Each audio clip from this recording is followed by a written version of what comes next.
In this video, I take you through each of the basic cinematic camera settings in Unreal Engine 5, as we set up the cinematography for this short scene of two motion-captured characters. We will cover the Filmback, the lenses, the aperture, the frame rate, the render settings, the camera angles, multi-camera editing in Premiere, creating proxies, some basic color grading, and much, much more. If you are a complete beginner, you will gain a basic understanding of these camera settings and how you can change them to affect your image. If you are someone with a cinematography background just starting in Unreal Engine, you will learn how to simulate the basic camera settings you already know. I hope you're hungry, because you're about to see how the sausage is made in this in-depth walkthrough of my camera setup and editing workflow.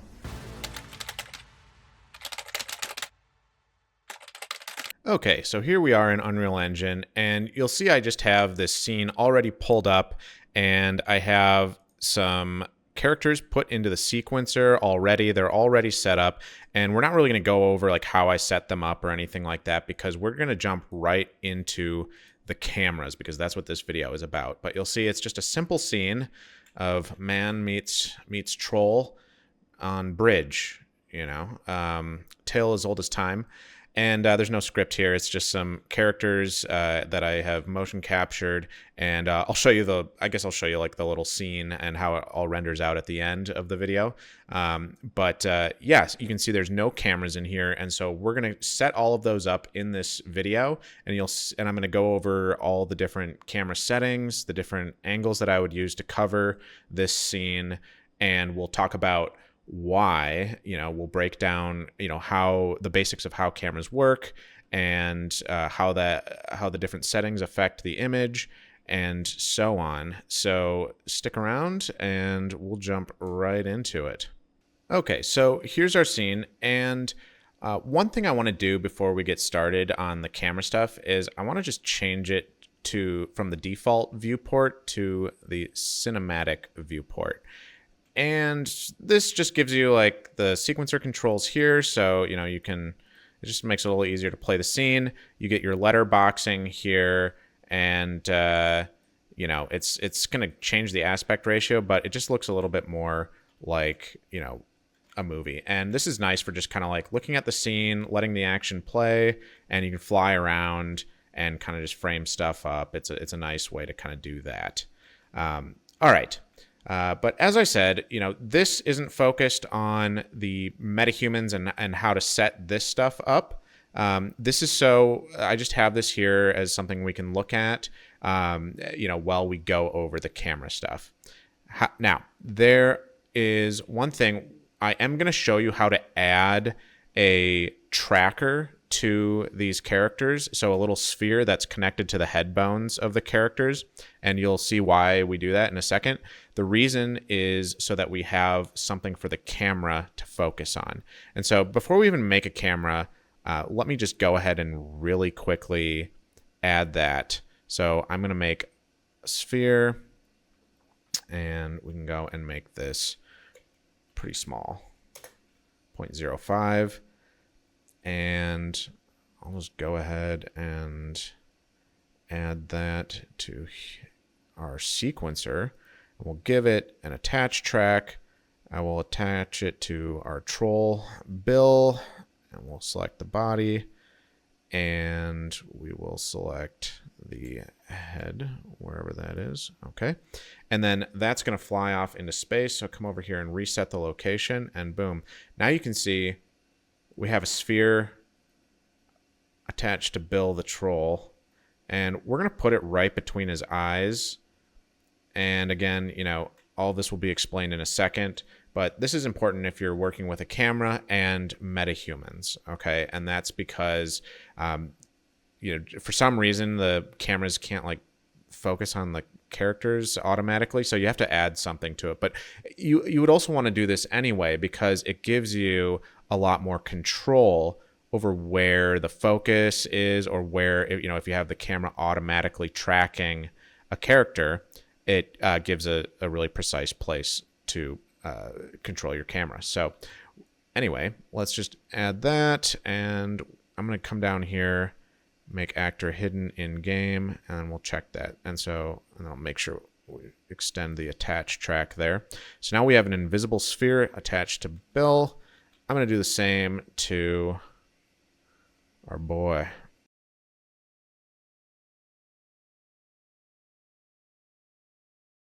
Okay, now we are finally ready to actually put some cameras in here now that we have those trackers, and we can get into talking about cameras and cinematography basics. So let's just go ahead and down in the sequencer, we will go ahead and create a new camera using that button. And here we go, we get the default sort of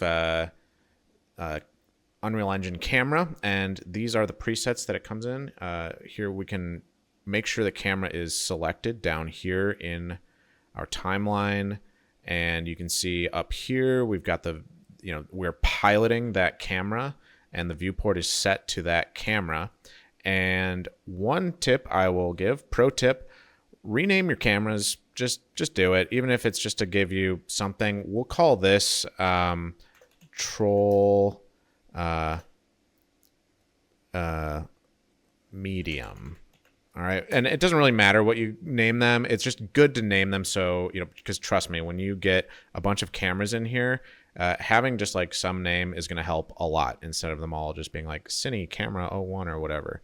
And then likewise, let's add a folder, and we'll call it cameras. And just trust me, this will help a lot in kind of keeping things organized. As you can see, we're already getting kind of cluttered down here.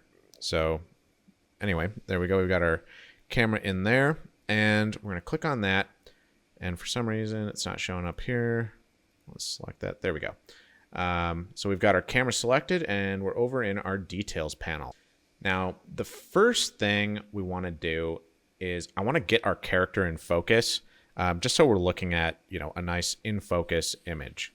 All right. So the first thing we can do is come over to our focus settings, and we'll change the focus method to tracking, and we're going to select the sphere connected to Bill here, and boom, now he's in focus. And let me just show you something here. You can always turn on the draw debug focus plane to see, it's going to prepare some shaders. There you go.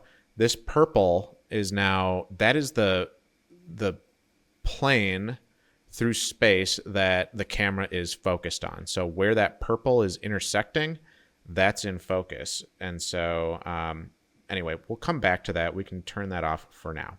Okay. So the first thing we're going to look at are the Lookat tracking settings. And I like to actually animate hand animate my own camera. And I'll show you how I do that in a little bit here. But say you want the camera to automatically track your character, you can do that here. So you can just turn on enable Lookat tracking, and it's going to look off into the distance.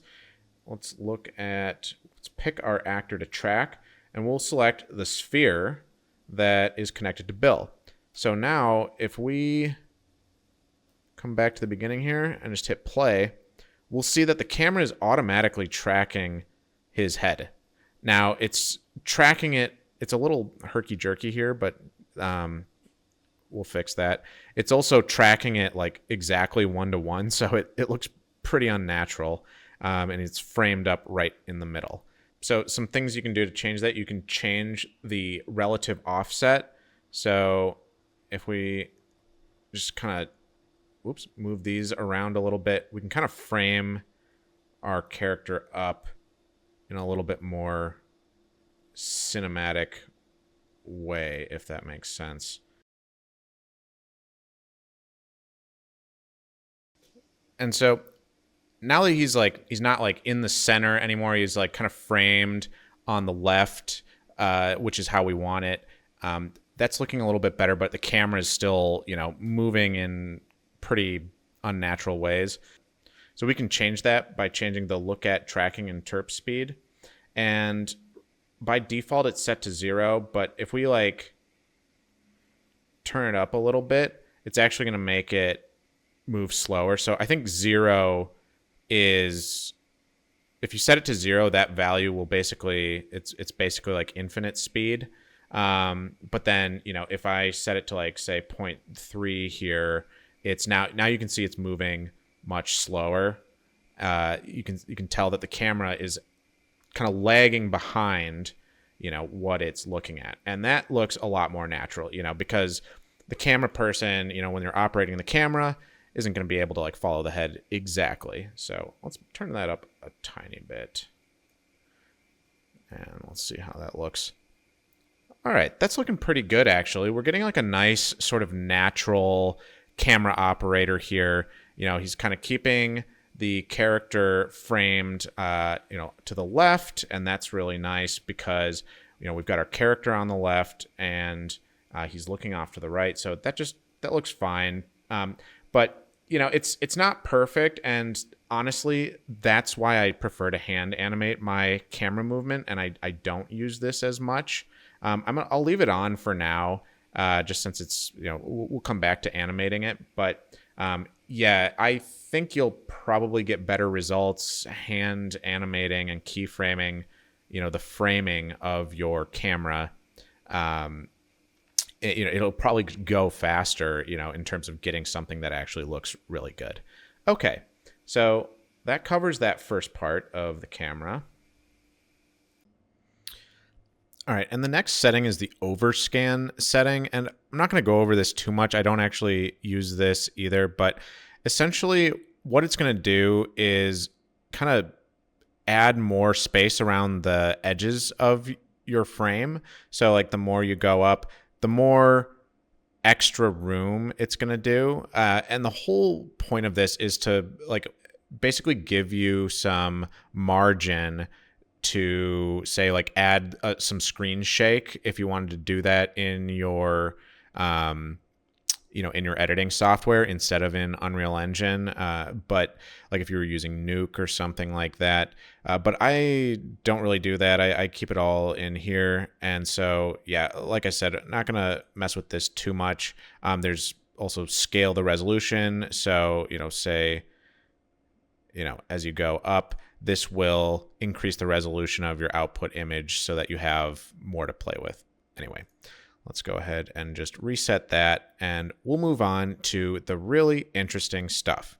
And the reason I find the next few settings really interesting is because they are meant to mimic the settings of a camera from the real world. So this is great if you are coming from a cinematography background like I am. You'll be familiar with a lot of these things, and you'll be able to control the look of your image pretty easily, just right here. And if you don't come from a cinematography background, or you don't understand the basics of how a camera works, well, we're going to go over all of that right now. And so you'll actually walk away with a basic understanding of how a real camera works, and that will translate directly into these settings here. And the first setting that we're going to cover is, in my opinion, one of the most interesting of all, and that is the Filmback. All right. And the Filmback is your sensor size, or the size of your film that you're using to capture the image. Of course, if you were using a real camera. Now, we are in Unreal Engine, so this is, of course, all simulated. And right here in this dropdown, we have a ton of presets that are meant to mimic or simulate real-world camera sensors or film sizes. Now, we don't need to go through all of these, but I'll talk about them a tiny bit here, just to kind of give you an understanding. So generally, the larger the film size or sensor size, the higher quality the image is. Now, so this is relating to real-world cameras. The larger the film size, the more amount of film grain you're able to fit in there, so the higher resolution it is. Also, it makes the background, this out of focus area, it makes it a lot easier to get it out of focus. Okay, so the larger your sensor size, the easier it is to get shallow depth of field. Now, why is that? There's a very sort of technical explanation that has to do with the way that light focuses when it hits the sensor, and it is also, of course, in relation to the lens you're using, but we don't need to go that deep into that today. I don't think it's super useful. Just understand that in general, a larger sensor or film leads to shallower depth of field.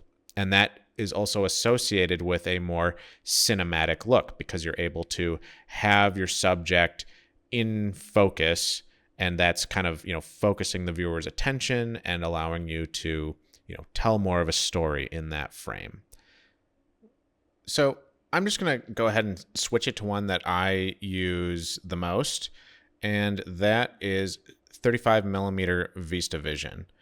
And immediately you'll see that our field of view got a lot wider. And that's because the larger your Filmback, the wider your field of view. So since we didn't change our lens, we kept the same lens on a larger sensor size or larger Filmback will zoom out more or make it wider. And now we can get back to the same framing as before. So we were using the default one, which is this 16:9 digital film, which I guess is a smaller sensor size than VistaVision. So if we look here, those are the actual dimensions.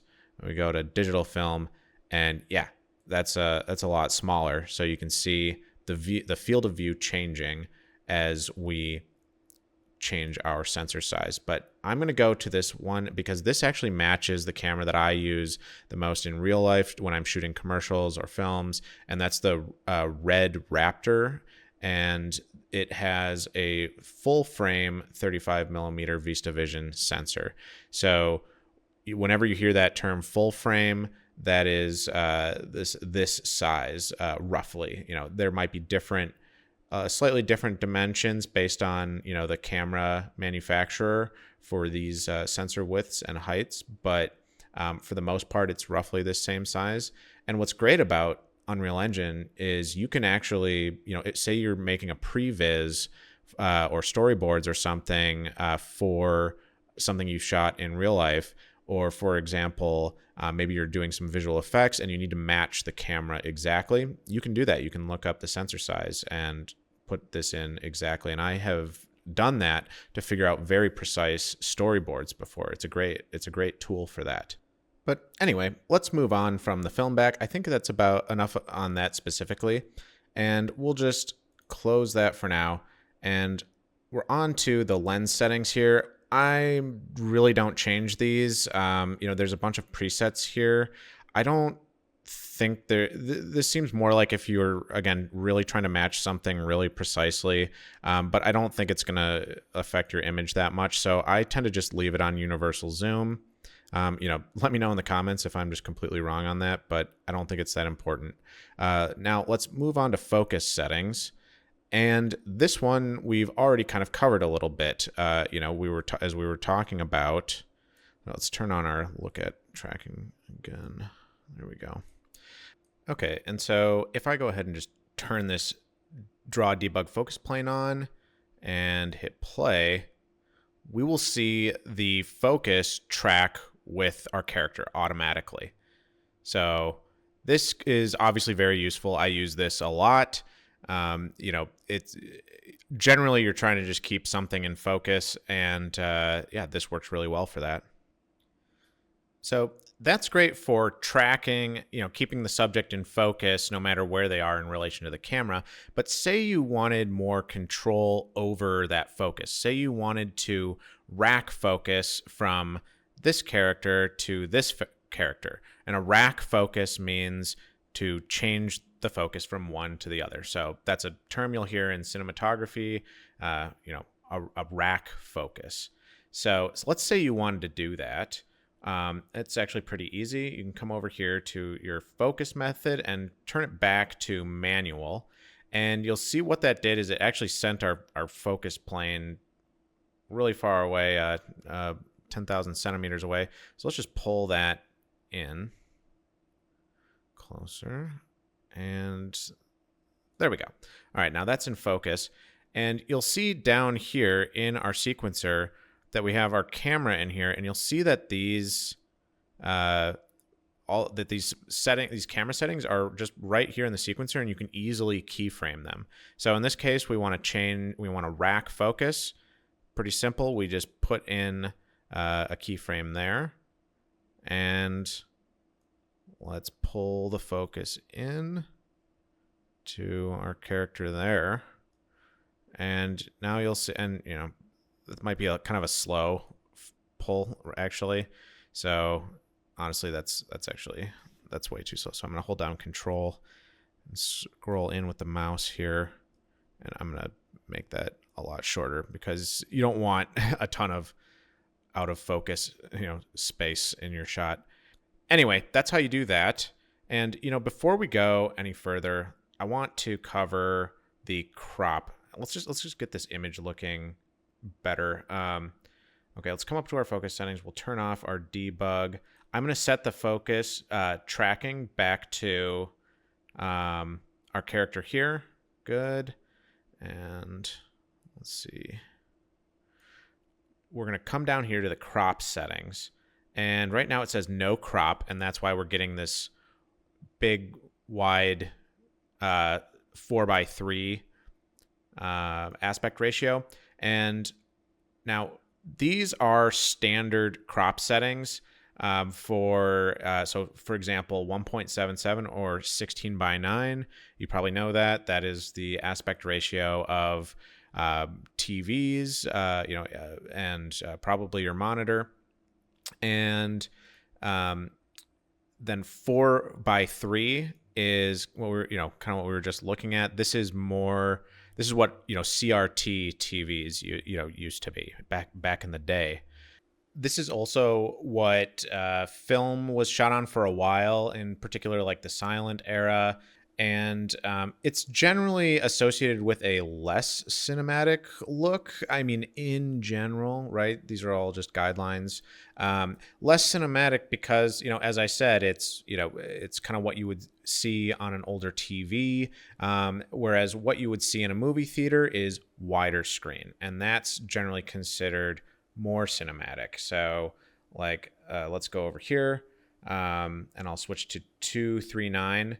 This is kind of your standard widescreen aspect ratio. This is also referred to sometimes as CinemaScope, and it was actually kind of developed, I think it was developed in the 50s or so, and it was kind of a response to the growing popularity of television at the time. So movie theaters and Hollywood are like, people are staying at home watching TV. How do we get them to the movie theaters? How do we differentiate ourselves? And what they thought of was to make it wider, give you a wider field of view. And they would use anamorphic lenses, which we're not going to go in too much into here. I'm just going to touch on them. Basically, what anamorphic lenses are is they are, lenses are round, they're spherical. And an anamorphic lens is actually like an oval of sorts. And what it's doing is it's capturing a very wide squeezed image. And then the projector in the movie theater is de-squeezing it to give you a much wider field of view. And that's why we kind of associate wider screens and wider aspect ratios to more cinematic looks, I guess. In fact, you can simulate that all here in Unreal Engine. In fact, like if you look right here, it says squeeze is 1. Anyway, like I said, I don't want to go too much into anamorphic. That could be a whole video all on its own. Let's keep moving on to the other basic settings here. And right now we're down at the focal length. So focal length is basically just talking about how wide or tight your lens is. So if we go to say 50 millimeter, that's going to punch in closer. And say if we go to 24 millimeter, that's going to go wider. And you can set this to any number. That's kind of the nice thing about being here in Unreal Engine. It's basically like having a zoom lens. You can just set that to anything.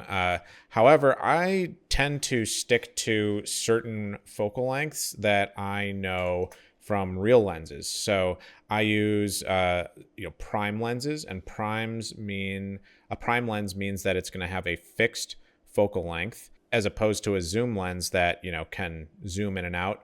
And the reason people use prime lenses is they're generally considered to be higher quality at that specific focal length. So assuming you don't need to zoom in your shot, you should be using a prime lens, because that will have just kind of like the highest amount of clarity and sharpness. And so when you're shooting something like a film or a commercial, you're probably going to use prime lenses, again, just as a general guideline. And that's why I like to stick to these specific numbers that relate to the prime lenses I use, just because I like to approach shooting in Unreal Engine the same way as I would approach shooting something in the real world. So the main lens settings that I use are 24. This is a pretty good, like, wide angle, like a very sort of all-purpose shot. Nothing is going to be too like distorted or anything, and you could shoot an entire movie on this. I'm pretty sure like Spielberg really likes a lens sort of like close to this. I think like a 22 millimeters, so he might shoot a little bit wider. Some primes come like that. And again, 35 is a very neutral length, a very common for portraits, or something that you don't want distortion or anything like that. And then likewise, 50 millimeter is kind of a classic portrait lens. It also just makes a really good over-the-shoulder lens here. He looks big and not too nice and intimidating, but it's not like we still have a nice field of view here to kind of capture his larger movements. So for now, I think we'll move on from focal lengths, and we'll talk more about them as we put more cameras into the scene and choose different focal lengths, depending on where we're putting those cameras. So the next thing we're going to talk about is the aperture. So what the aperture is it's a mechanical diaphragm on a lens that opens and closes to let in or shut out light. And this has certain effects on the image. The lower this number is, the wider the diaphragm of the lens and the more light that's being let in. But that also makes the depth of field shallower. So stuff in the background and foreground gets more out of focus the lower this number goes. And likewise, the more we turn this up, the more things get into focus and the less light is being let into the camera. So, and you'll see that as I'm changing this number, the brightness of the image is not changing, the exposure isn't changing. If I were changing this on a real camera, the darkness would be changing, obviously. Assuming all these other settings are staying the same, if I'm changing the aperture, it's going to be getting lighter and darker. So the higher this number, the darker and the darker the image will be, and the more in focus everything will be. And likewise, the lower the number, the more out of focus things are, and the brighter it is. These effects, as we mentioned before, are directly affected by the Filmback as well. So it's kind of a relationship between your lens length, your aperture, and your Filmback that determines how out of focus things are and what that out of focus area looks like. So I'm just going to leave this at 2.8 for now. It's a good default setting, but don't hesitate to play with it to change your depth of field. All right, time to move on, and we can't go any further without talking about the frame rate. So by default, if you create a sequence, it's going to be set to 30 frames per second. And 30 frames, it's, that's an okay frame rate. It's used in a lot of things, a lot of television. But without going too far into the different frame rates, let's just say that 24 is what films are shot in. As you can see, there's 24 frames per second. You have 23.97, which is drop frame, and that's like a broadcast format, and so is 25 frames per second PAL, but we're not going to go too much into that. Since this is Unreal Engine filmmaking, we can kind of just stick to 24, and that's generally a more cinematic look. Every film you see, in movie theaters or on Netflix even today is going to be 24 frames per second with, very, very few exceptions. All right, now before we go any further, I think we should get some camera animation in here so that we can kind of play the shot back and it looks cool, and you can really start to see it all come together. So let's see here. Let's scroll out. I'm holding down Control and using the mouse wheel to zoom out like that. I'm just going to scroll back to the beginning here where our guys... Let's see, I'll have it start right about there. And then I'm going to have the sequence, the animation start there. Good. All right, we're at 50 millimeter. Let's go to 24 millimeter. So the action here is, the warrior is approaching and the troll stands up and runs up to him. So, I think what a cool shot would be to kind of push in following the warrior, and the troll's gonna like run up to the camera like that. And so we should get some a pretty cool shot where he's growing in size on screen very quickly. It'll look awesome. And to do that, we're just gonna keyframe the camera's movement on the transform track in the sequencer. Unreal Engine has some really cool virtual camera tools, so you can add in dolly track or cranes to kind of constrain the camera movement and make it more natural. And all of that is up here under Cinematic. So you can add, like I was saying, camera rail or a camera crane, etc. But we don't really need that for this scene. I'm going to cover that in a different video where I'll be doing shots that are more complex, and it just makes more sense to use those. For here, just for simplicity's sake, doing the camera movements here in the sequencer is easy and quick. So why don't we go back to the beginning of the shot here, and we'll just pilot the camera back here, and all right, and we just come down to the transform track and line that up. And we're just going to kind of get some quick and dirty motion in here. Kind of move the timeline along. And we'll just kind of feel this out here.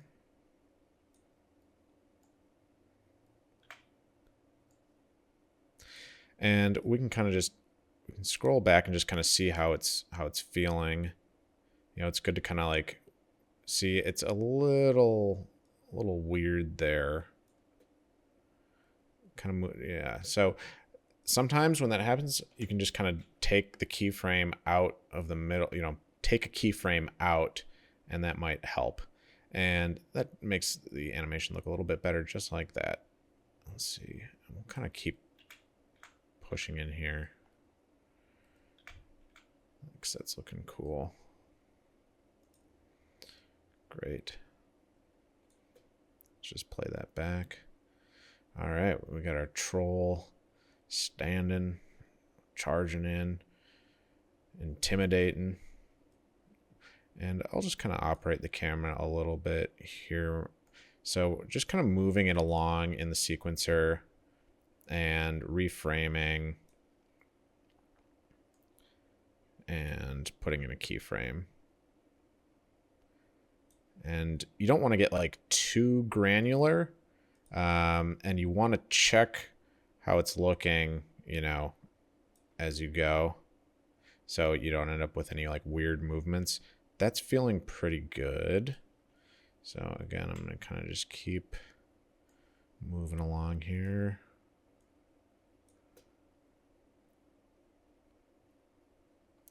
So like in that case, I feel like the camera kind of anticipated his movement a little too much.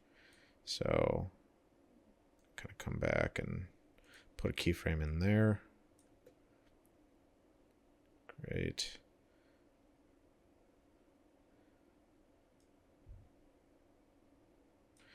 And we'll come down, add a little bit more here. And here, you know, the warrior kind of moves in front, so I can just hold down the middle mouse wheel, or you can move to the side here. I'm going to turn my camera speed down. You can adjust that up here, and that's going to make it way easier to move around. Put another keyframe in. And, you know, keep in mind, since we're going to be getting multiple camera angles of the scene, not every bit of this shot needs to be perfect. I do want to kind of render out the whole thing and be able to kind of cut between different camera angles in the editing software. But, you know, for example, there's like a little sort of lateral movement here to the side, and it actually looks fine. But anyway, I'll kind of keep, you know, reframing here. You know, this guy's moving around a lot, and I'm trying to keep him more or less in the right side of the frame. And just kind of keep moving along. And we're going to add some handheld camera shake to this. We're going to add a couple bits of camera shake to make this look a lot more realistic. But for now, we're just kind of keyframing in the general framing of the shot. All right, let's scroll back. Let's see how that looks. And, you know, so you can imagine some stomping on the ground, you know, the camera shaking as he's stomping and moving in. And that's looking pretty cool. You know, I picked this location, this area of the map to kind of have this framed up behind him. So, you know, it makes a nice, interesting background while he's, you know, while we've got the camera pointed straight up. You know, we're not just pointed at a bunch of sky, for example. We've got the birds behind him. And then likewise, we have some, the lighting. I'm not really going to go over the lighting. I want to do a whole separate video on lighting. But, you know, the way this is set up right now is, you know, there's just a big panel on the side right there, giving him a nice fill. And I have it kind of set to look like a bounce, like it's bouncing off of this stone. And then, you know, the sun is rotated over there to kind of give our guy Bill the troll a nice edge light from the sun. And we are actually going to adjust the lighting for every shot because it's just not going to look good. So, you know, like, for example, if I like came over here, I'm just like, that lighting looks too flat, you know, and I would like to change it so it looks less flat. And so the lighting continuity will not be exactly the same from shot to shot, but that's okay. Most people won't notice that. So why don't we go ahead and get some camera shake in here. So I'm going to come over to the content browser and just come into my main content area, and let's go to new blueprint class, and come down here to all classes and search camera shake, and we're going to go with camera shake base, and we'll call this cam shake 01. All right, so we can go ahead and open that up. And then over here is where we can set up the camera shake pattern. So I'm going to just select a Perlin noise camera shake pattern. This is just this is the noise that will be applied to the movement. So why don't we just go ahead and save that, and let's just apply the basic one to the camera and see how that looks right now. So if I come back over here, I can go to my camera component, go up to here and add camera shake. And actually, one thing I want to change, set the duration to 0. and that will make it so you can drag it out and it just goes infinitely. Let's compile that. And let's just kind of see what the default camera shake looks like. So not too perceptible here. Let's see when it's stopped. Yeah, this is pretty floaty and slow. I think we can speed this up a little bit. So let's go back to our camera shake. And I'm gonna open up the rotation here. Rotation amplitude multiplier is set to 0. So let's set that to 1 and we'll leave that there. We'll set this to actually like 0.5, the location amplitude. So the amplitude is obviously the size of the movement, and then you have the frequency of the multipliers. And then the frequency is how often it moves throughout that entire amplitude. So by adjusting these on the location axes and the rotation axes, we can get some pretty realistic camera shakes. And then of course we can combine camera shakes. We can add multiple tracks of camera shakes to get, you know, the right effect. And we can also, you know, use a certain camera shake for when the camera's moving. So if we want something a little bit more like footsteps while the camera's moving, we can add that in the beginning, and then, you know, when it's stopped, you know, we don't want the footsteps anymore. And likewise, we can add a third camera shake track for when the feet are hitting the ground and causing the stops. And you know, that looks fine for now. I want to get in the footsteps here, so we are going to make another camera shake. We can just come down here and just duplicate that and camera shake 2. Perfect. And I'm just going to go ahead and add it to the sequencer right away. Okay, so I have changed the amplitude and frequency of the pitch under the rotation. And the pitch is, you know, how the camera moves up and down.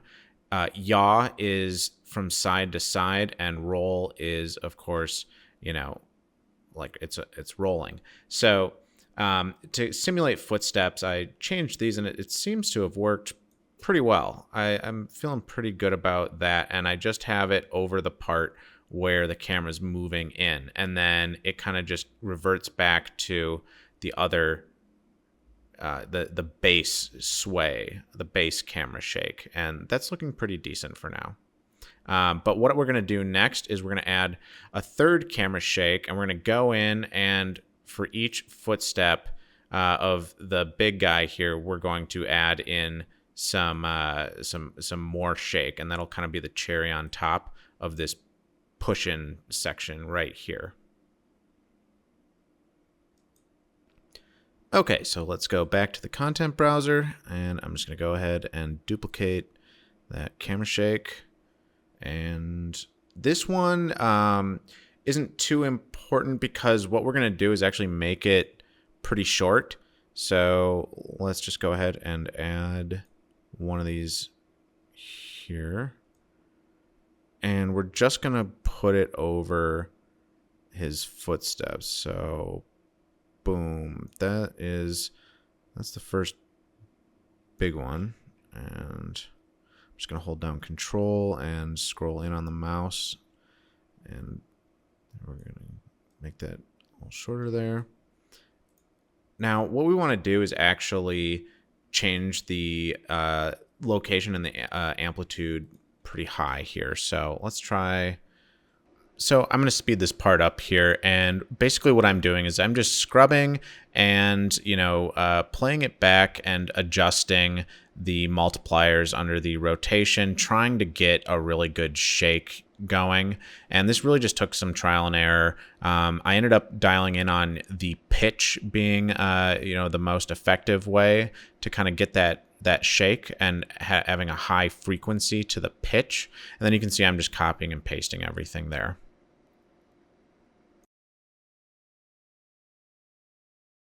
So here you can see I've just copied and pasted the camera shake over each of his footsteps. So I'll just play it back really quick and you can see what I'm talking about. Boom, boom, boom. Cool. All right. That's looking pretty cool, actually, I think. We have all three of these camera shakes coming together here. And yeah, that's looking pretty good for how much work we've put into it, I think. All right, so that's looking pretty good for the camera movement and the camera shake. I think we should move on to the post-processing effects. Okay, so we can go ahead and just close these camera shakes up here. And we can adjust the post-processing effects in two ways. One way is on the individual cameras. So if I come over here and select our camera and we come over here to our outliner, you can scroll down here and you'll see there's the post-process section down here. And you can adjust things like bloom and exposure. We can adjust the exposure compensation of this particular camera, the chromatic aberration. So let's just turn these on and kind of see what's happening here. You can see as I'm turning this up, you'll see kind of like on the edges here, like the sort of rainbow effect, and the edges start to sort of distort. And that is an effect that is simulating an effect that happens with real lenses. And so it's normally considered something you want to avoid, or not necessarily. It can be an interesting characteristic of a lens. And in our case, we actually want to add in a little bit of these real life imperfections, because it'll make it just seem a little bit more photorealistic. So likewise here, we can come up here. I'll do the bloom as well. We'll just turn it to standard. I'll turn on intensity.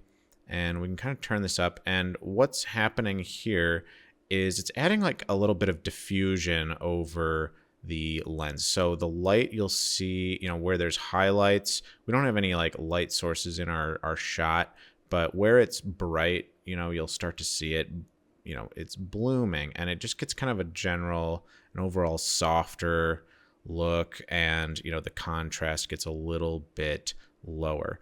And that can be a nice effect to play with. That's to taste, really. You don't want to go overboard, but that can be a great effect for more photorealism. So I like to add a little bit to every shot. So we can add that to this camera here. And exposure, if we wanted to change, let's see, we'll set this to manual. And now we can adjust over here. We can adjust the brightness of this camera. So this isn't adjusting the scene. This is just adjusting how this camera is, exposed. So again, that's you can kind of play with that. Not super important. Just make sure you eyeball it, and you don't have anything overexposed or underexposed. When we go to export these in Movie Render Queue, we'll export them in a format that allows you to have a lot more control in your post-production or your editing software. So you'll, if you're using like Adobe Premiere or DaVinci Resolve, you'll have a lot more color data to adjust that. And that's usually kind of the preferred method for just a little bit more control in your workflow. But we'll get to that in a little bit. And of course, as I was saying before, there are two ways to adjust these post-processing effects. So, if you come up to your outliner, any level or, that you buy from Fab or something like this is very likely going to have a post-processing effect in there. So if you come up here and just search post-process volume, and there we go. We'll select that, and here, yep, you can see these are all the same post-processing effects that we were just looking at. And so if we were to adjust them here, it would affect every camera in the scene. So some things make more sense to adjust in the post-process volume, and some things make more sense to adjust in each individual camera. And for example, the dirt mask makes more sense to adjust in the individual camera, so you don't have the same dirt mask, on every single camera. So while we're on that, why don't we just go ahead and add a dirt mask to this camera? So I'm actually going to close this up here, and I'm going to come back over and select our camera, and we'll scroll down to the dirt mask section. Get a little dirty. All right, here we go. We'll just go ahead and select that. So I've just gone to Chrome and just typed in Unreal Engine dirt mask, and you're looking for something like this with a black background, and something that can be used with as an alpha mask. So I'm just going to go ahead and save that image. So you can just go ahead and drag that right into your content browser. And let's come back to our sequencer, and we'll reselect our camera and grab that and put it right in there. And it won't really show up right at first. And so let's turn on the dirt mask intensity. I find that turning it up all the way here doesn't really do much. So I don't know, let's try like 100. And okay, that's a little better. We can see it now, but let's see how that looks.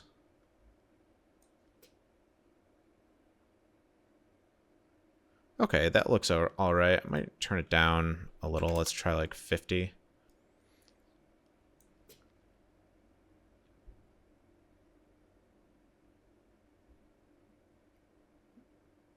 All right, that's looking pretty cool. Let's see. Okay, so one thing that's got me thinking here is I wonder if, so our sun is up here, and the dirt mask looks more realistic when it's being illuminated by an actual light source. So here, like the way it is now, you can see the dirt on the lens, which is an effect I want, but it's a little unnatural because like you can't see a light hitting the lens, if that makes sense. So I actually want to bring that sun around into the shot and kind of see how that looks. So I'm going to come up here and let's search for the directional light. There we go. Select that. I'll scroll up here to the rotation, and I'm going to go to the Z rotation. Oh, that's going the wrong way. Let's see if we can rotate it into the shot. Okay.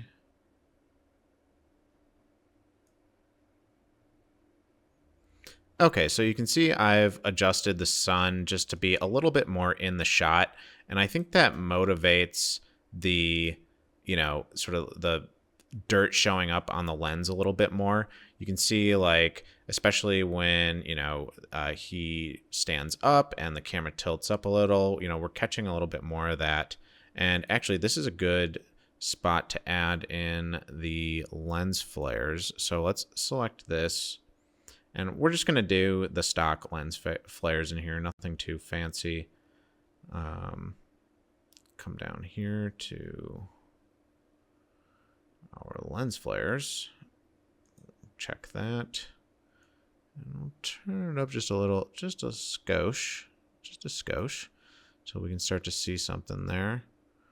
Okay, that is definitely way too much.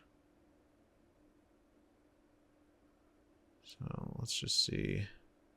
Really want to be gentle with the lens flares, especially the stock ones. They look pretty bad if you turn them up too much.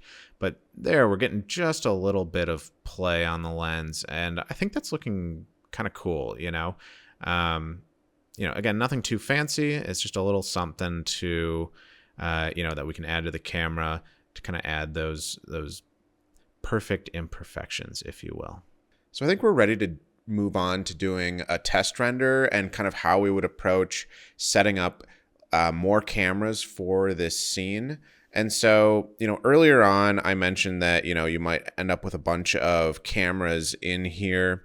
And that's true. You can add a bunch of cameras into this sequence, but because we're going to be moving around and changing the lighting from shot to shot, we're gonna do something a little bit different. Actually, we're gonna add the lighting to the sequence, and we're gonna make a different sequence for each shot. So we'll end up just duplicating this sequence when we add before we add another camera, and that will retain all of this that we have set up with our characters and animations, and it will allow us to adjust the lights in for that scene and for that shot rather, and that'll just make it so you can easily open each individual sequence and each shot will have its lighting all set up, and you'll be able to easily go back to that shot and re-render it or make changes without it affecting the other shots. So that's really important, if you're working, with a client, or, you just want to be able to come back and, fix your work later on. Otherwise, you might adjust the lighting and then, move on to another shot, adjust the lighting for that. And before you know it, it's hard to, go back to an earlier shot and get it exactly the same. Same thing with animation. You might adjust some animation from shot to shot. You might adjust some, something on like the character's control rig, for example. But you want it to be the same for a different shot. Anyway, I'll show you how you can do that really quickly. So let's come over here to our light mixer. This is a quick way to just get access to our lights. And the only ones that I've played with, you can see there's some point lights here, but I've just used the directional light, which is the sun. And so we can go ahead and just add that right to our sequencer, just like that. And what we'll do is we'll add a transform track. And I'm just going to put a keyframe just like that. And that'll just kind of anchor the light there for this entire shot. Of course, you could animate it if you wanted, but we're just going to leave it there. And likewise, I'm going to do the same for the rectangular light. I'm going to move that in here. And then, and that's the rectangle light here that's acting as the bounce or fill on this guy. So let's see, we'll just go ahead and add transform track to that, and boom. So now we can go and, duplicate this sequence and change the camera, say, to get an angle on, our warrior guy here. And we can adjust the sun and the rectangle light to make the lighting look best on him and always be able to come back to this shot here. Oh, and of course you can put these lights in a folder, and we'll just make a folder called lighting so that we stay organized. Dirty boys. All right. Just grab those and put them in there. Perfect. Don't forget to save. Save everything. Okay, so we're back in our sequence here. Don't worry about this. This just means I had a camera and, assigned to this camera cut track, and then I deleted that camera or something. Anyway, we can go ahead and just delete that. This is what your camera cuts track should look like. And as we're getting ready to prepare this sequence for export. So just come up here and we'll add new binding. And here is the troll medium shot that we were working on. And that will put that up here. We can just drag and extend that to the entire length of the sequencer. I'm going to hit G to remove those. So now if you come up here and click this little blue camera here, we are now watching, this is what will be output when we go to movie render queue to export everything. So you could add multiple cameras up here, and cut between them. But we are going to do all of that editing in our editing software. In our case, in my case, I use Adobe Premiere. Yeah, okay. Okay, so the first thing you're going to want to do is make sure you have Movie Render Queue installed. So you want to just go up to your plugins under the Edit menu and type in movie render queue. And in my case, I already have it enabled, but you want to check movie render queue and movie render queue additional render passes. Make sure both of those are installed, and then it'll prompt you to restart your system. So great. Now that we have those installed, you can come over here, and we're going to use this little clapper here, and that will bring up this menu, which is the movie render queue.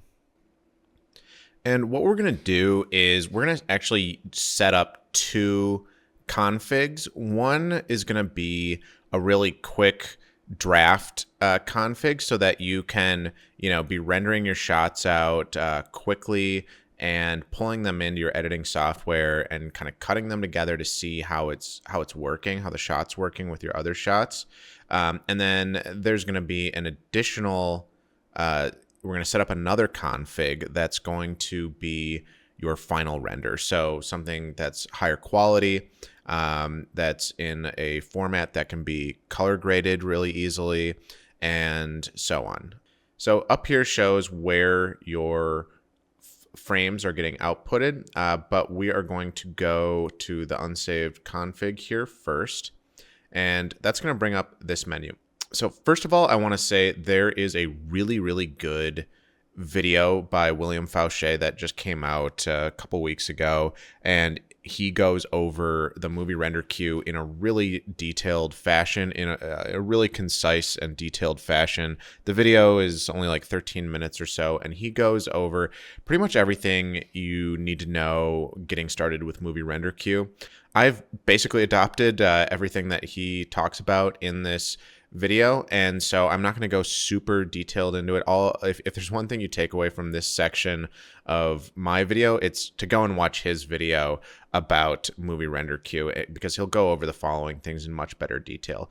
But I can show you what I do really quickly, and this will be enough to get you started. So for our draft version of our output, we are going to use a JPEG sequence, and you can see that's 8-bit. This is much lower quality when it comes to the color space compared to what we'll use for our final renders, which will be an EXR setting. So, if we were to go up here and say, change it to an EXR, now we have that, and then, we can disable that, and it will output the EXR in, this compression. We can just use this default one, the PIS.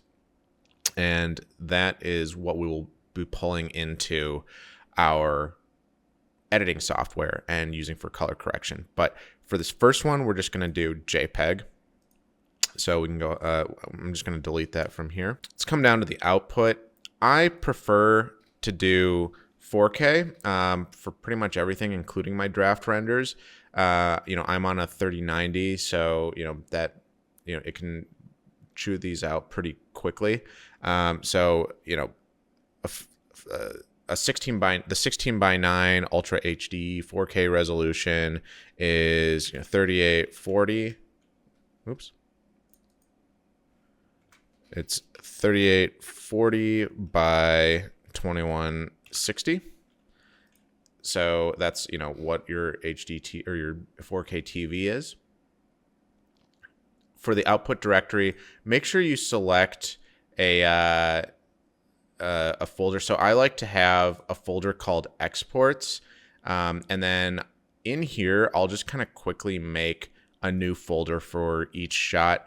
And actually what we'll do is we'll divide these up. We'll say like draft exports. And so we can come in here and then just create a new folder. And I don't even name them because you can just kind of come and make new folders. You're going to make a new folder for every export. And that sounds like a lot, but that's because we're exporting image sequences, and this will just keep them all contained a lot easier. You can name them if you want, but like I said, best to just have something called like draft exports, then a bunch of new folders. So we'll select this as our output.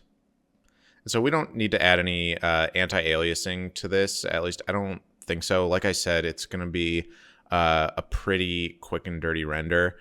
So let's just let's go ahead and save this. We'll save this preset, and we will call this draft render. And you'll end up with a couple of these that you can switch between. All right, let's go ahead and hit accept. And let's go ahead and just hit render local. Okay, and this part is actually sped up 10x. So you see the first time I go to export, it's going to compile some shaders, but then it will go right into rendering the frames. And, depending on your hardware, this will be faster or slower. And if it's taking too long at 4K, feel free to drop your draft render down to 720p or 1080p or something that's more manageable. So I'm just going to show you what it looks like pulling one of these renders into Adobe Premiere. And again, this is still just the draft render. So here I'm just going to double click in my bin and navigate to your project folder. Here's where I have my exports, and then there's the draft exports. And I'm just going to go ahead and open up that first new folder. And I can just select this first frame and make sure image sequence is checked, and that will read all of these images as one clip. And so we can just go ahead and import that. And let's see, we can go ahead and check this out. And that's looking pretty cool. Yeah, not bad for a draft render.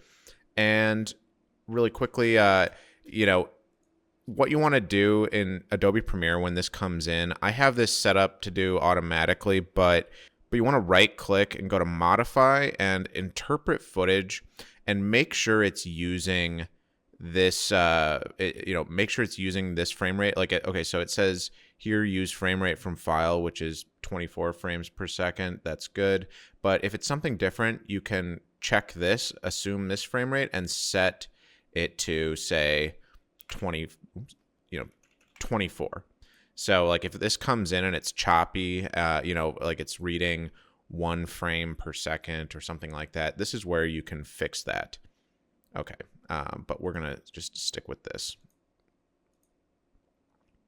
And now we can just right click on this, and we can go to new sequence from clip, and that will create a timeline that is just that's the same settings as the clip we just imported. So this will be, a 24p, 24 frames per second timeline, and it's in 16:9, and it has our 239 letterboxing there. So that's good. That's what we want it to look like. So we can just go ahead and play. And that's looking pretty cool.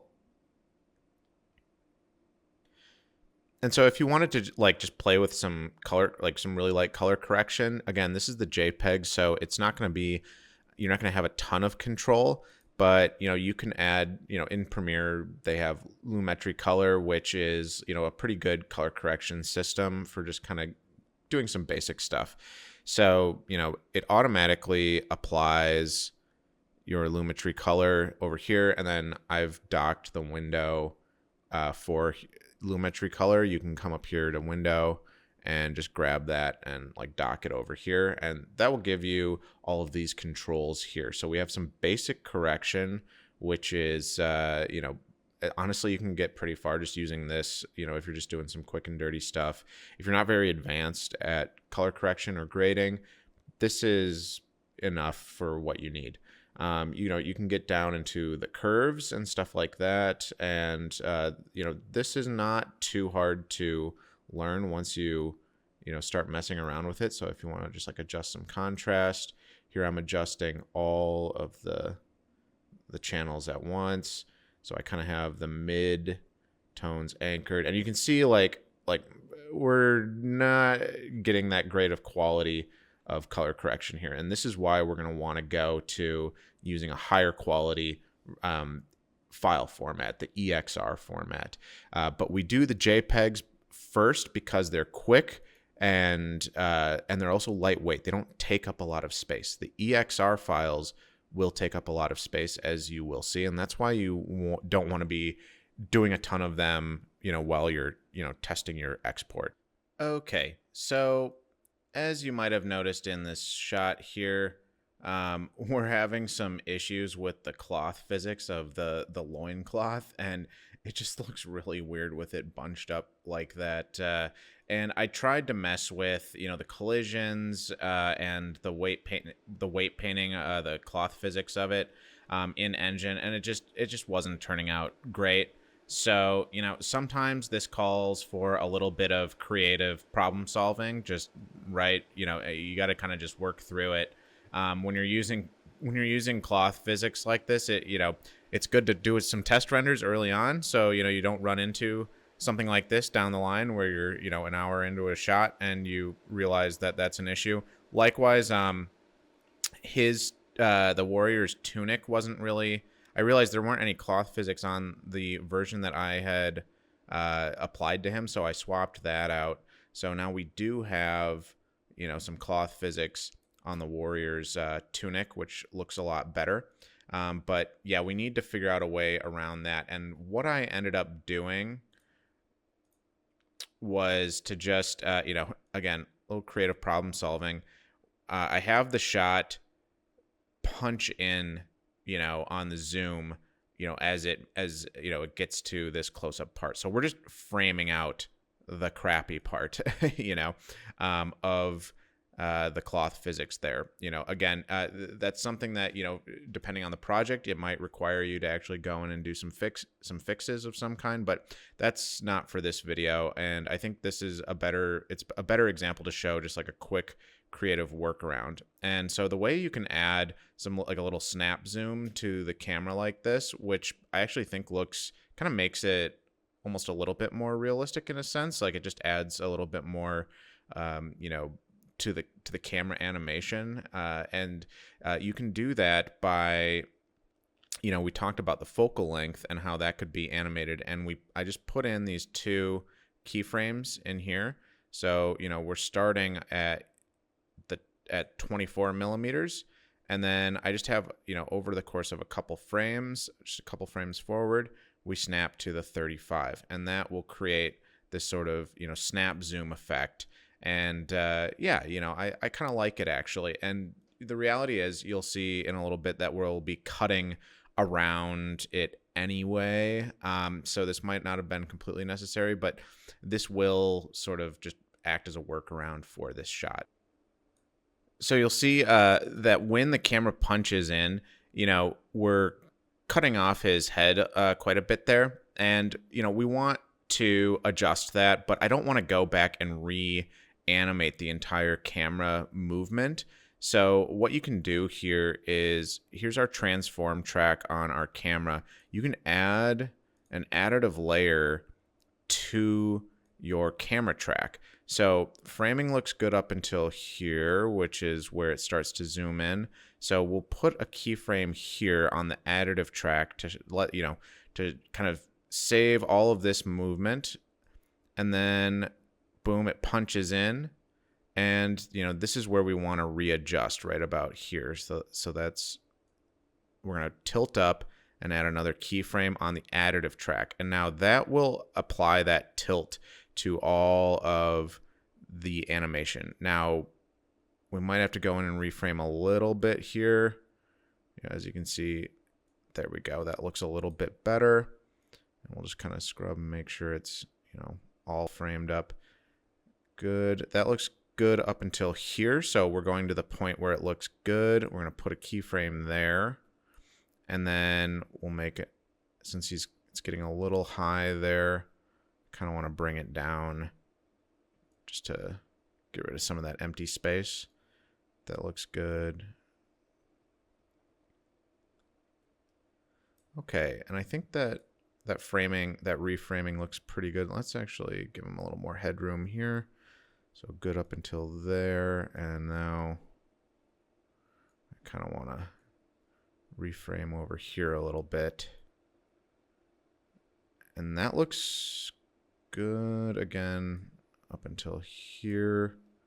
And we'll give a little tilt down. So now we've added some adjustments on the additive layer while retaining our original camera animation. So that's a really useful technique in case you need to like change, you know, you need to punch in on a shot and the framing isn't quite correct for you. And then one last thing, I noticed that I'm framing out the sun now, which, we wanted to have in the shot a little bit. So I'm going to come down here and to our lighting here. You can also come to your light mixer up here and just select the directional light. It's going to automatically select it down here in the timeline. And we can go to that keyframe that we set up before, and we're going to just rotate it into the shot a little, just a skosh like that. And now we can go ahead and add that transform back, that keyframe back in on the transform track, and that'll be anchored there. It's let's see, it's washing out our scene a little bit there, but I think it's looking better in this close-up. That lens flare looks a little strong now. That's almost a little, that's a little annoying. So let's bring that down really quickly. That was in our camera. So let's select our camera and we'll go to the lens flare. And I've sped this part up quite a bit, and you'll see that really what I'm doing is just kind of feeling it out. I am adjusting the angle of the directional light, to kind of get it into a place in the shot that will cast a lens flare that isn't too distracting, but is still giving me some play on the lens. And then I'm going into the lens flare section in the camera, as you can see, and I'm adjusting the intensity and the threshold as well as the bokeh size. And the bokeh size is that's that sort of hexagon that's showing up, that's floating around. And so I'm kind of playing with how big that is and how intense it is and how transparent it is, as well as this sort of bloomy glow that is showing up from, adjusting the threshold. And so by playing with those and the angle of the light, I'm able to get something that just kind of feels right. And, again, it's to taste, and you'll kind of just have to feel it out for each shot. And, a lot of people will like to do this in a different software like Nuke or something, but I like to get it just, for simplicity's sake, for speed, I like to get it in Engine. So you can see over on the right, those are the settings that I ended up with for the lens flare. So we'll come back in here and we'll do another draft render really quick.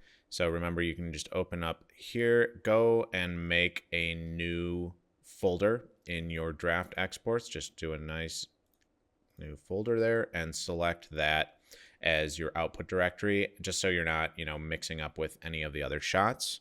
And this should all be good, and just hit accept. All right, so now let's move on to exporting a higher quality image. And so we're going to do an EXR render. So first of all, let's make sure we have our camera cuts track selected and that we're in the little view there.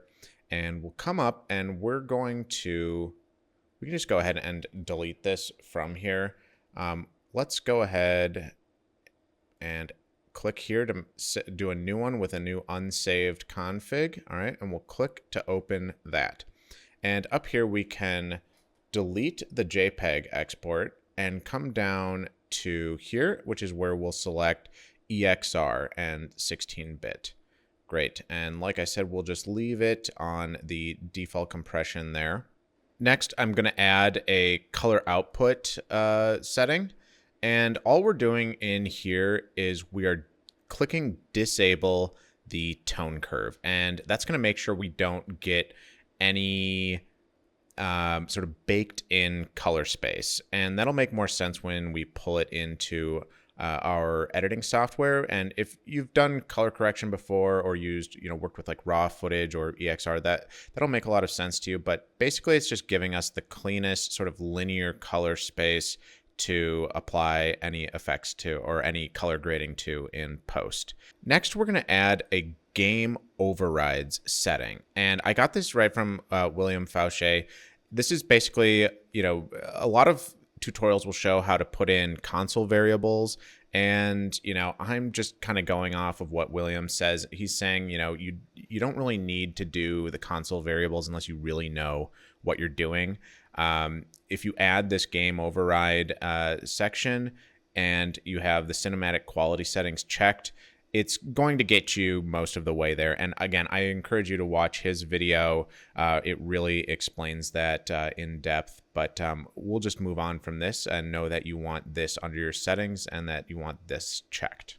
All right, next we're going to add some anti-aliasing. So come up here and add that. And again, William's video will explain this in way more depth, but just know that you want odd temporal sample counts. So something like 17.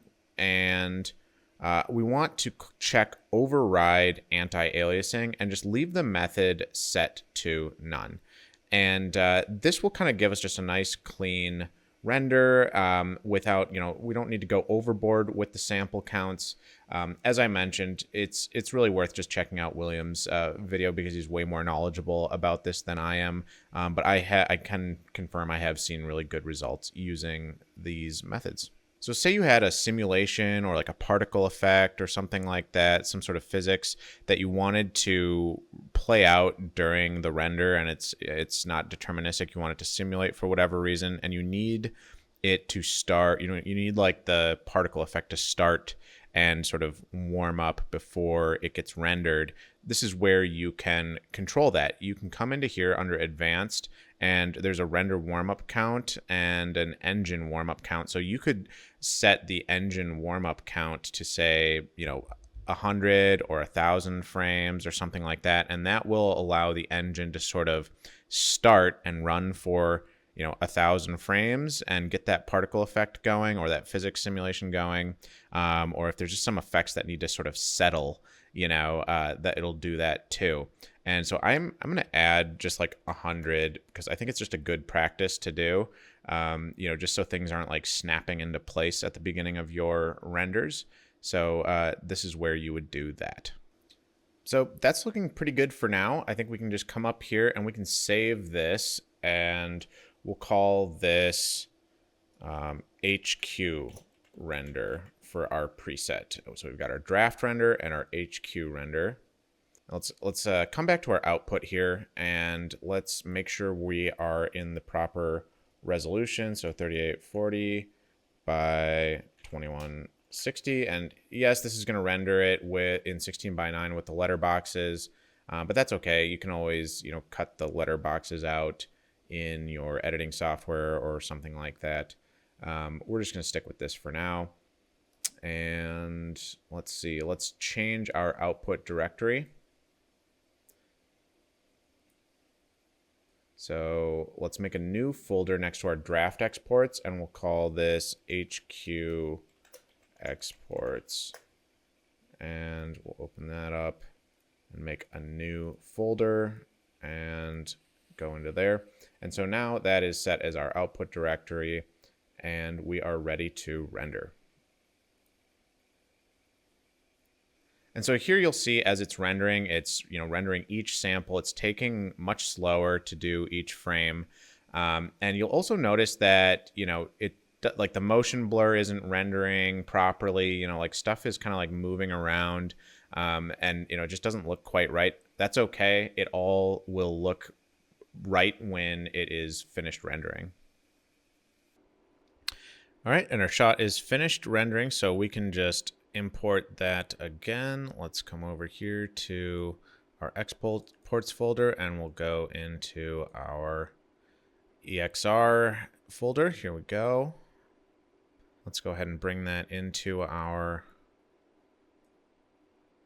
timeline here. But anyway, we'll start it right about here. Good. And you'll see it's playing a little choppy. It's a little chonky. And that's because we are dealing with the EXR. And you'll see that the color is a little bit different. And this is kind of our log file. So here we can mess around with some color correction here.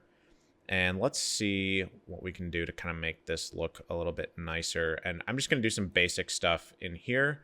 But yeah, if you wanted to do, color correction or color grading is a whole art and skill and thing on its own. But, we can do some basic stuff here to, we can just kind of turn up the contrast. Like we have a lot more control over, say, like the shadows now. Like that looks nice, kind of making those darker. And let's push the highlights a little. Let's see how that looks.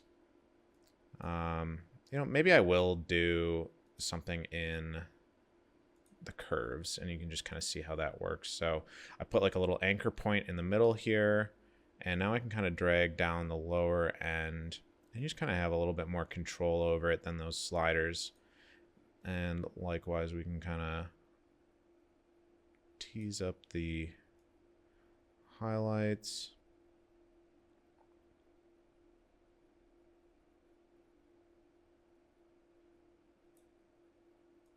I want to make sure it's not clipping. You see, like if you go down too much, you're going to start to crush. Actually looks kind of good with it crushed a little bit, but we want to retain some detail there. Maybe bring down the middle. That's going to kind of bring down the mid-tones, bring down the overall exposure. Okay, and you can kind of turn this off and on to kind of see how it's looking. So you can see already, we've just added in some basic contrast, and it's looking pretty good.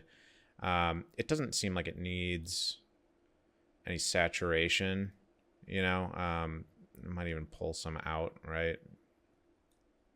And that's starting to look pretty good. It's not final, right? But you've now seen kind of my workflow of, implementing a camera and designing a shot and taking it all the way through to the export. It's not photorealistic, but we have some of those elements in there. We have, the lens flare and the dirt mask. We have a little bit of bloom, and we've brought it into the editing software in a format that can really be, adjusted, and, you could really have fun with it. So to finish up the tutorial, I'm going to come in here. I'm actually going to set up another shot, and I'm going to do it a little quicker, but you'll see how, we have multiple shots in, multiple we have our individual shots in their own sequences. So here we are back in our project. I'm going to just make a new folder, and we'll call this shots.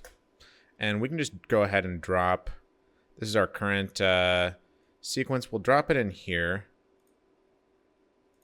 Good. And I'm going to go ahead and let's rename this to Troll Wide 1. Okay. Great. And then we can go ahead and just duplicate that sequence. And we now have Troll Wide 2. We'll rename that in a second. So let's go ahead and open that. And here we go. We have the exact same sequence as before. But what we can do now is we can add in some new cameras, and we can readjust the lighting. So yeah, I think let's get a reverse shot on our warrior here, and you'll see how, we adjust the lighting in this sequence, and it, is able to not interfere with the lighting in our last shot. So the first thing I'm going to do is I'm going to duplicate this camera here, and we will call it warrior medium shot, I guess. Okay, and we'll go ahead and just go into here. And this is the exact same camera as before, but we are going to go ahead and just delete this data from the transform. And yeah, so now we have, it has the same camera settings as the other one. We are going to change them a little bit. I just wanted to duplicate it because it makes it a little bit faster. So we'll swing it around here. And the first thing we'll do is adjust the lens. So right now we're still at 24, but he's a little small. I want let's do something like 50 and kind of see how that looks. And maybe we come up here. It looks good for kind of like, kind of a shot of our warrior. We can do something a little bit different. Let's go even closer. Good. Okay. And then let's change the focus to, remember we set up the sphere on the troll. We did the same thing for the warrior. There we go. So now we have him nice in focus. And we can go ahead and we can remove these camera shakes here. I'm going to leave this one in because it's kind of like our base. Oops, that didn't save our camera lens. Let's go back to that. Let's change P5 and then save in your sequencer. Yeah. I forgot that we have these keyframes for our zoom. So let's delete that, and now we can set our focal length. Let's set that back to 85. Okay. All right. Good. There we go.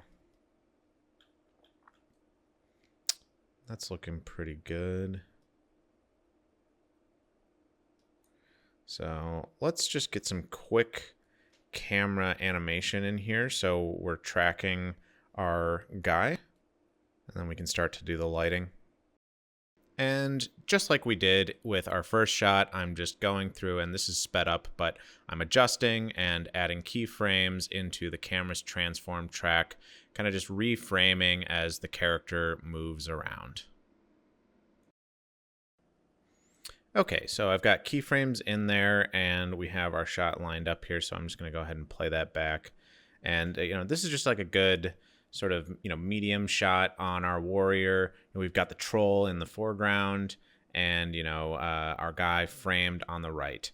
And that's one thing I want to talk about really quickly, actually, is when you're filming sort of two people talking like this, and really when you're doing any scene with multiple camera angles, there's something that you want to keep in mind, and that's called the 180 degree rule. Okay, so really quickly I'm going to just talk about that, and I'll kind of bring up our cameras here. So you see that the characters are on a line here. This bridge is kind of acting like a line for us. That is our axis of the scene. So when we're cutting from, say, this camera angle to this camera angle, in order for the audience not to be disoriented, we want to keep the characters on the same sides of the screen from shot to shot. So in this shot, you see the troll is on the left side and the warrior is on the right side.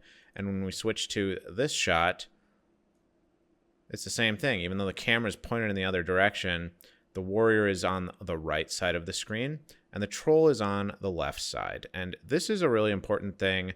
If you have been making films or have been shooting coverage of things for a while, you'll know all about this. But a lot of beginners might not know this, and it's very important for sort of directing the audience's eyes and just making sure they're not getting like turned around as a scene is unfolding. And of course, this is a guideline, not a rule, so it can be broken. We could, for example, say, take this camera and, it could be over here. And then let me just,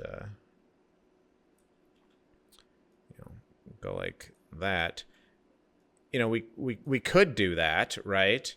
But it's going to end up, it's just not going to look right. It's not, when it's cut together, it's not going to flow as well as, when it's over here and cutting, to a shot like this.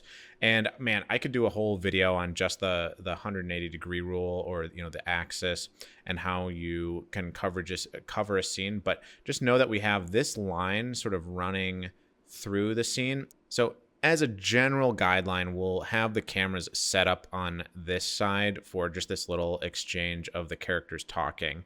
So from shot to shot, even though they'll be, very different angles, in general, like the troll will be sort of on the left side and the warrior will be on the right side. Okay, but let's go back to our shot of the warrior.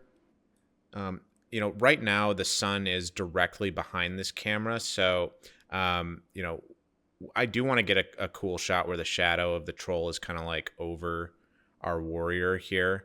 But in the for this shot, since the sun is directly behind the camera, I want to kind of bring it off to the side a little bit more, just to kind of like make him see he's just looking like a little less flat, right?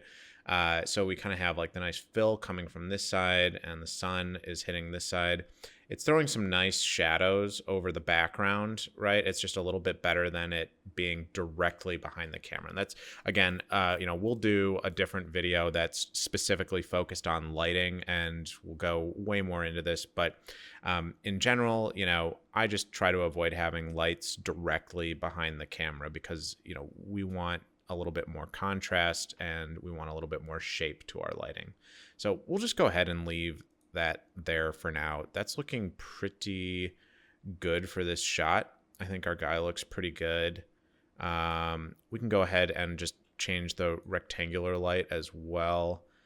It looks fine. I'm not even going to adjust the rectangular light. That looks good enough for this shot. Like I said, this is not a lighting tutorial. All right, let's go ahead and save that. And why don't we just go ahead and render this one out. And I'm going to do a few more shots pretty quickly. Okay, we'll come back in here. This is the first shot, and we will go down here. Not sure why it's called Troll Wide 2. And let's go into our settings. And for some reason in our HQ render, I forgot to save our resolution, so we can go ahead and save that, and now that'll have our output resolution saved. And so yep, this will be an EXR. I'm not even gonna bother with a draft render for this, famous last words, but let's go to here and we'll just create a new folder and we can just export right to there.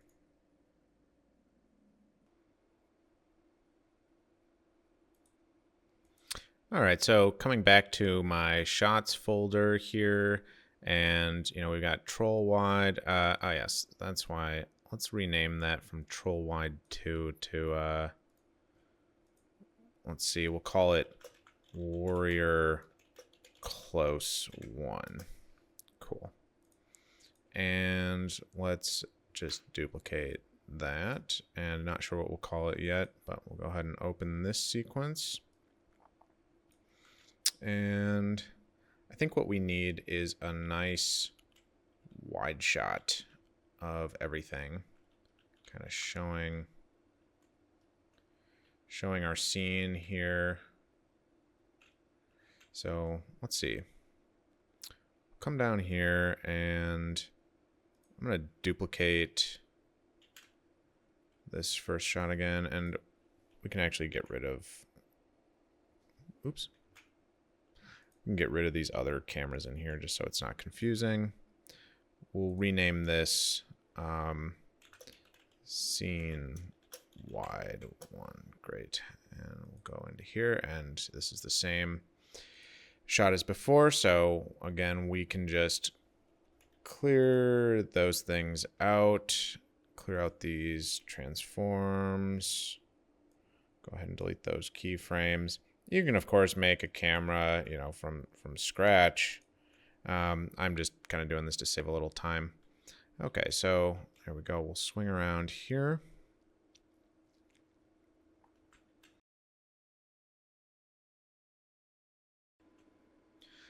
I don't want the warrior to get like lost in, the background there. It would be nice to kind of have him a little bit more visible like that. So maybe we go with something like that. Okay, that looks pretty good. And right now the current focal length is 35, and why don't we just leave it at that, just to kind of change things up. We'll have different lenses for all three of these shots. And let's see here. I am going to quickly adjust the directional light again.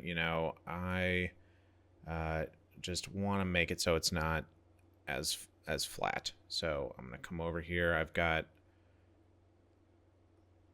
let's see what we can do. I'm just rotating to kind of, yeah, maybe bring it behind the troll a little bit more. That's looking a little better. Yeah, it just looks better than like that, I think. Let's getting a little bit longer shadows here. It's his face is a little in shadow, but that's okay. Let's see how much we can push it.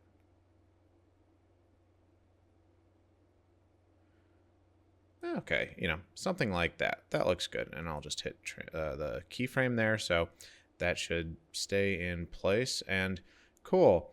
I'm going to leave the base camera shake in here. Okay, so let's take a look. It may not be the most motivated camera shake out there, but, I like to just have it in there to, I think it just kind of helps in Unreal Engine in general, just to kind of make it look a little bit more realistic. And I do want to add a little bit of camera movement as well.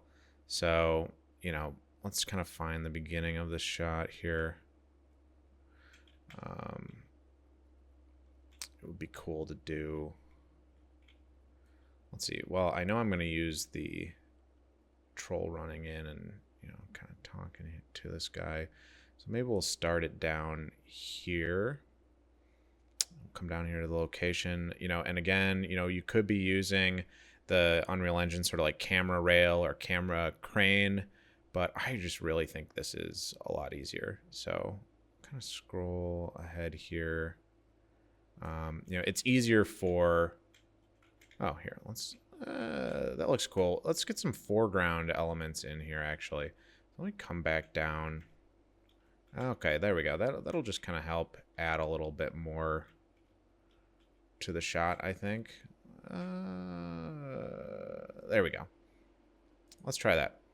Okay, and we're gonna push past kind of all the way up there, so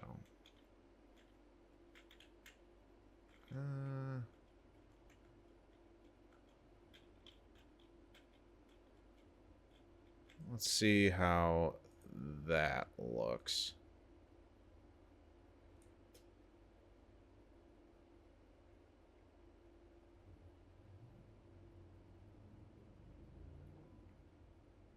Okay. It's interesting, somewhat. So, always through the shot here, I'll kind of like adjust it and we'll put in a new transform. And one thing is I do want to change the dirt mask on this shot because it's, otherwise it's going to be the exact same. And we don't like cutting from shot to shot and seeing the exact same dirt on the lens. It kind of ruins the illusion a little bit. So let's get another one from the internet. Okay, so I have this other one imported here. Let me just drop that in. Okay, that looks a little better. Let's try turning the intensity down. And let's see. Okay, I like that better. It kind of still gives the lens sort of smudgy look, but it doesn't have those super prominent like white flecks. So I think that actually is working pretty well for this shot. And in general, I think this shot's a little like washed out, but we're gonna fix that in our color correction later. Like we'll bring the shadows down in our coloring software. But yeah, that's looking good. So why don't we just go ahead and get this ready for... but before we do that, let's make sure we come up here again to our camera cuts track, delete the one that was there because that was from the previous shot, and let's make sure we have the camera that we actually want. Come down to scene wide. There we go. And I'm going to come back to our shots folder, and I'm going to rename this to, we'll call it scene wide 1. Great. And now we can add it to our render. Delete that one. That one's from before. Okay, so we have our scene wide. Let me just open up these settings here, make sure they're good. I'll pick a destination here. Great. That has its own folder. All right, and I'm just going to leave that queued up, and we're going to set up the next shot, and then we'll queue them up so that they'll render back to back, and we don't have to kind of like render, then and wait, and then set up a new shot and then render. We'll queue up our shots to render the high quality versions while we're off, touching grass or something. All right, so I want to do one more shot. I want to do another close-up on our troll here. So I'm going to come and I'm just going to duplicate this shot. There it is. We'll call it troll close 1. Okay, and I'm duplicating this one because the lighting will be essentially what we want it to be from this angle, right? So I don't have to go and readjust the lighting again. Okay, so let's go ahead and we'll just duplicate that camera. Call it troll. Oops. Oopsies. Call it troll close 1. Good. And just delete that one. And let's see here. We can get rid of those camera shakes again. I've been here before. Get rid of the transforms. Bada bing, bada boom. Okay, let's move around here. And let's see. I know oh yeah, we've got to get rid of these guys up here. Let's do an 85 millimeter on the troll. So this will be a fun one. This looks pretty cool. Yeah, we'll get a nice close up of that troll. So let's kind of fly that camera in there, and we'll just go ahead and put a transform there just to keep it in place. And yep, we're just going to kind of feel out the animation as usual.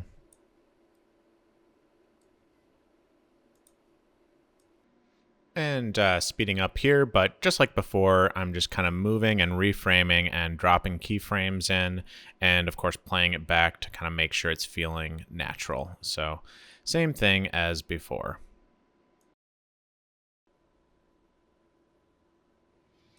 All right, that's looking really good. And again, we are going to want to change that dirt mask. So let's come back and get a different one. All right, and so here is our dirt mask. Let me make sure we have our camera selected. And remember, we come back down here to, there's the dirt mask. And let's go ahead and drag that in. And that looks kind of cool right off the bat.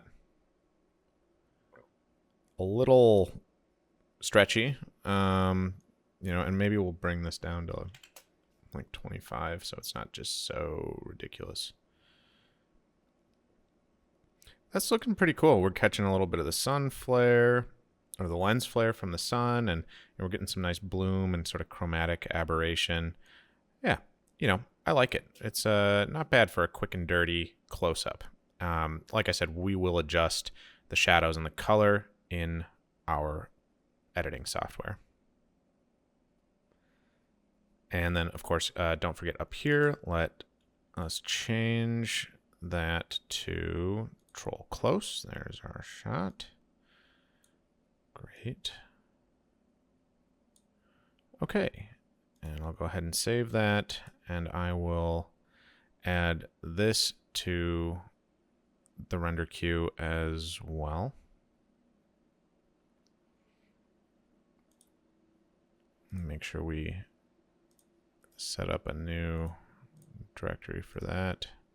Good.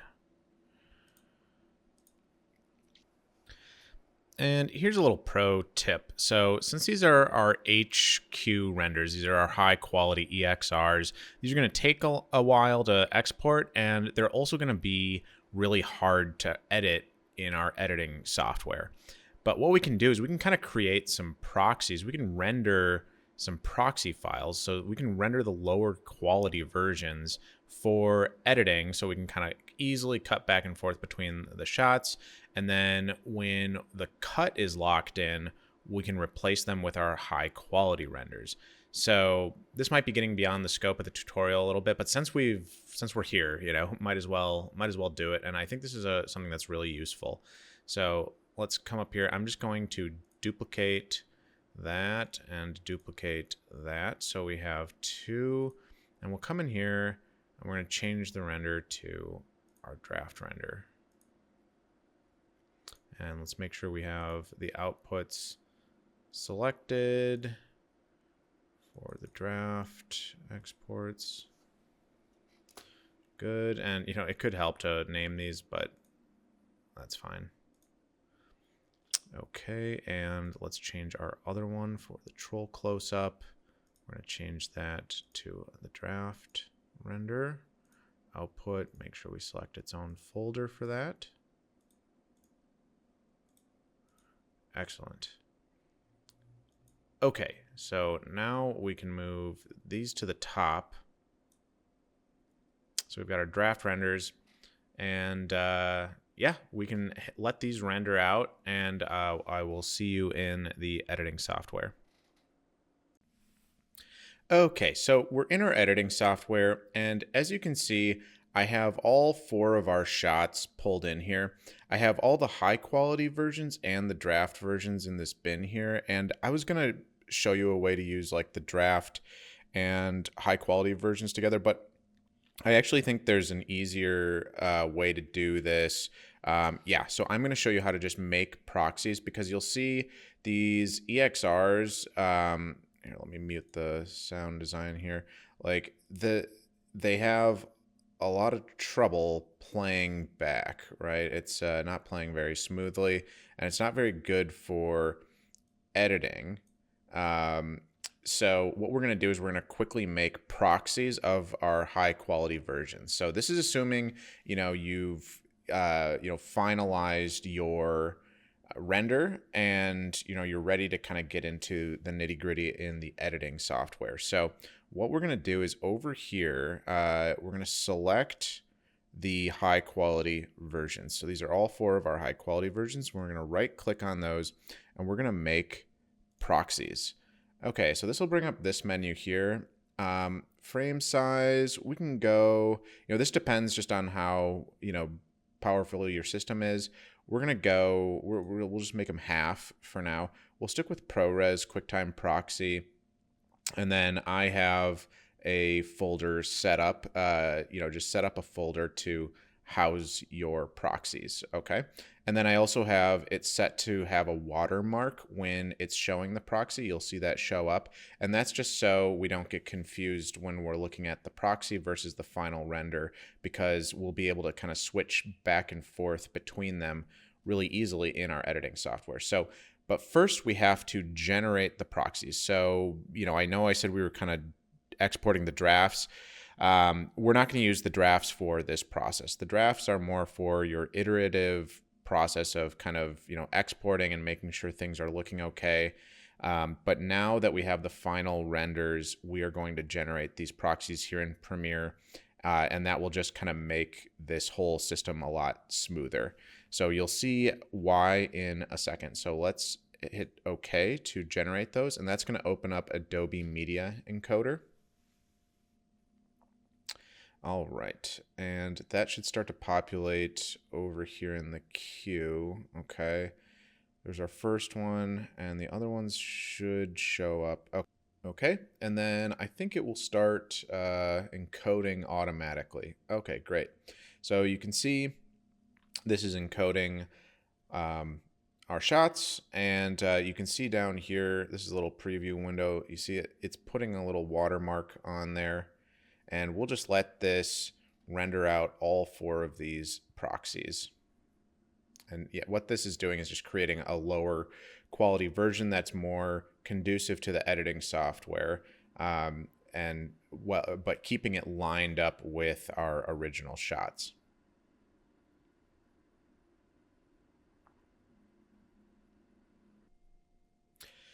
Okay, so everything has finished rendering, and we're just right back in our timeline here.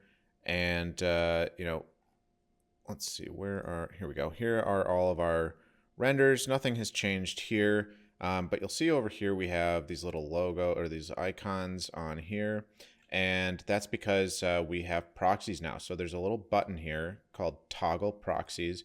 You can turn that on and you'll see the watermark pop up. There's almost no perceptible change to the image because the proxies are so good. But yeah, if we hit play now, it's going to play back smoothly, and we can easily, look at all these different angles, and it's running very smoothly, even as we switch between these camera angles. So this is great. This is really nice for editing, whereas if we're on, if we toggle the proxies off, now we're looking at the full quality versions and hit play. Not good. Not going to play. That's not going to play very smoothly. But since we've made the proxies, it's now very easy. So we can go ahead and toggle those back on. And what we're going to do really quickly is we are going to put these into a multi-camera sequence. So you select all of these, right click, go to nest, and that kind of puts them in, a new sequence. Okay. And let's come back here. I'm going to close that. Let's rename this one. We'll call this new final edit cams.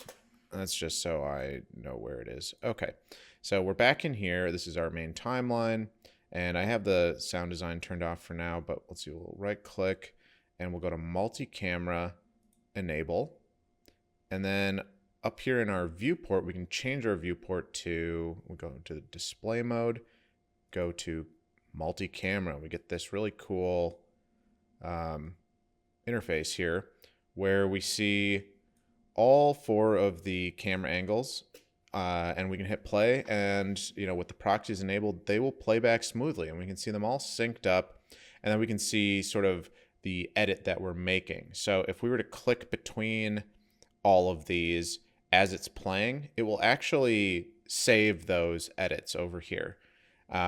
So let's go ahead and just do, you don't have to edit like in a live edit like this. I just thought I'd show you how to set this up because it's really cool, and we have the ability to create a multi-camera sequence from our animation. But this could be useful for setting up for different multi-camera scenes. Okay, so let's go ahead and just do a quick run through. I'll turn the sound on, and I know I want this as my first shot, so I'll have that selected, and let's just hit play and see how it works.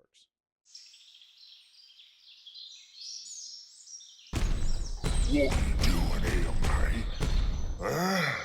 You can't get past me without paying the troll toll. Oh, you thought you could get by without paying the troll toll, eh? Well, you gotta pay the troll toll to get into this. Yeah, you know the rest, mate. You know the rest. Okay, so I don't know if my edit, how well my edit turned out. That was just kind of a fun click through. Let's just kind of watch that back. You can come up here and go to display mode and just switch it back to composite video, and then make sure this is set to fit. And yeah, let's just watch that back and see what it looks like. What you doing here, mate? You can't get past me without paying the troll toll. Oh, you thought you could get by without paying the troll toll, eh? Well, you gotta pay the troll toll to get into this. Yeah, you know the rest, mate. You know the rest. Okay, so not the greatest edit, but that's okay. It was kind of fun to just kind of watch through and do a live edit. But let's go back to our multi-camera version. And now if we wanted to like change any of these, see, we can kind of scrub through. Let's see. Let's go ahead and turn these off.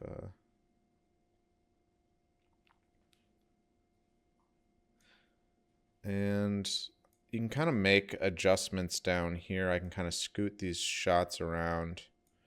Okay, so let's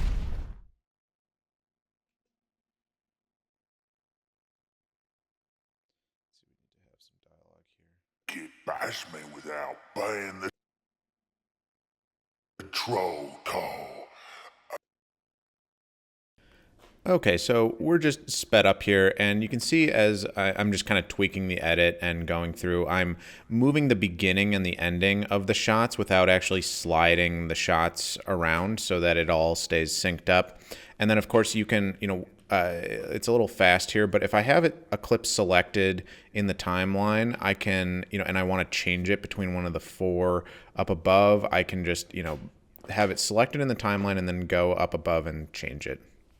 All right, so now let's get into doing some color correction or adding a little bit of a grade. Nothing fancy, but we can come over to our nested sequence that we made before that has all of the actual shots in it, and here we can start to do some grading. So I'll turn the proxies off for this since we want to be the most accurate, and I'll just start with this first shot. And so with that selected, I'll come in here and just kind of add some curves, and I'm using the Lumetri color tool. So I'm just kind of making a basic, I'll pull this out a little bit more, basic sort of contrast curve.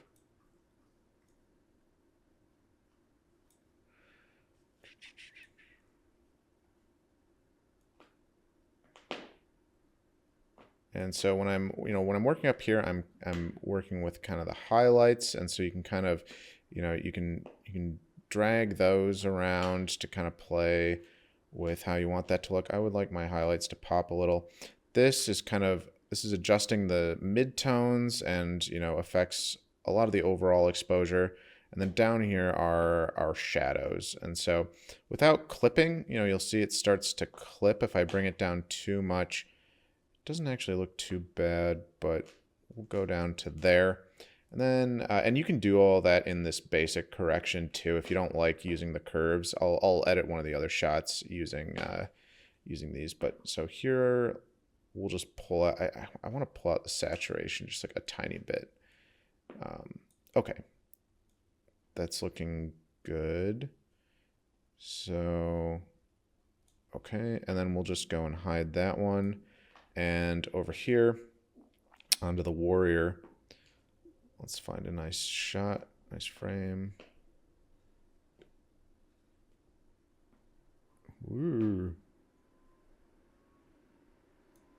A brave warrior. Okay, so we can just pull down, the shadows here, and bring up the highlights a little. Looks like good. Pull out some of the saturation. You can play with like the color or the temperature, if you wanted it to be a little cooler, just drag that around, warmer, etc. But I'll just leave that sort of in the middle for now. that saturation out. I want a little more contrast. Bring those shadows down all the way. And we'll just kind of check from shot to shot that it's looking relatively consistent. Go and hide that one. All right.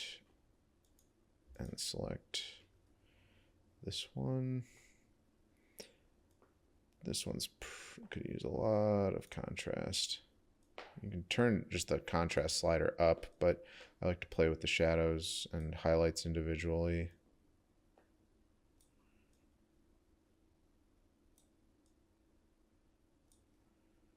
That's looking better already. And of course, you know, as I said before, you can toggle the effects off and on just to kind of see how it's going, how it started and how it's going.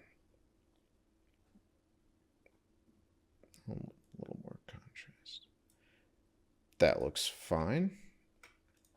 And we'll hide that one and we'll go on to our last one. And we could just copy and paste the color from up here onto here, since this is the same, mostly the same angle, but I'm gonna just do this really quickly. Bring shadows down, contrast up, take out a little saturation, and a little bit more to the highlights.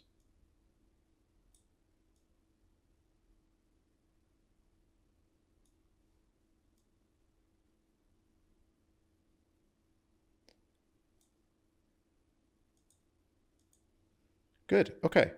That's looking fine. All right. So just go ahead and save that. And if we come back to our edit, everything should have the new color applied. And, you know, it should retain even when you turn the proxies on. It will keep the Lumetri color over it. It's not showing up now because in order to, you know, see it on the, this is the nested sequence, but yeah, to see them in here, you just come into that. So I think that looks pretty good. This pretty much concludes everything.